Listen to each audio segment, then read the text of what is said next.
Hello hi ನಮಸ್ತೆ. ನಮಸ್ತೆ ಎಲ್ಲರಿಗೂ. ಎಲ್ಲರೂ ಹೇಗಿದ್ದೀರಾ? ಎಲ್ಲ ಆರಾಮಾಗಿದ್ದೀರಾ ಅಂತ ಬಯಸ್ತೀನಿ. Welcome to my channel, YouTube ಚಾನಲ್ಗೆ ನಿಮಗೆ ಸ್ವಾಗತ. ಇವತ್ತು ನಿಮ್ಮ ಮುಂದೆ ಯಾವ ಥರ ಬ್ಲಾಗ್ ತಂದಿರಿ ಅಂತ ಹೇಳ್ತೀನಿ.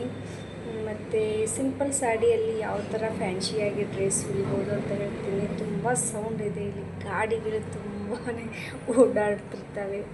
ಅದ್ರ ಸಂಬಂಧ ಕ್ಷಮಿಸಿ. ದಯವಿಟ್ಟು ವಿಡಿಯೋ ನೋಡೋದು ಬರ್ರಿ, ಸಬ್ಸ್ಕ್ರೈಬ್ ಮಾಡೋದು ಬರ್ರಿ, ಲೈಕ್ ಮಾಡೋದು ಬರ್ರಿ, ಶೇರ್ ಮಾಡೋದು ಬರ್ರಿ. ತುಂಬ ಇಷ್ಟಪಟ್ಟು ಕಷ್ಟಪಟ್ಟು ವಿಡಿಯೋ ಮಾಡ್ತಾ ಇರ್ತೀನಿ. ಅದ್ರ ಸಂಬಂಧ ಒಂದು ಲೈಕ್ ಒಂದು ಸಬ್ಸ್ಕ್ರೈಬ್ ಮಾಡೋದು ಬರ್ರಿ.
ಬಗ್ಬೇಡ.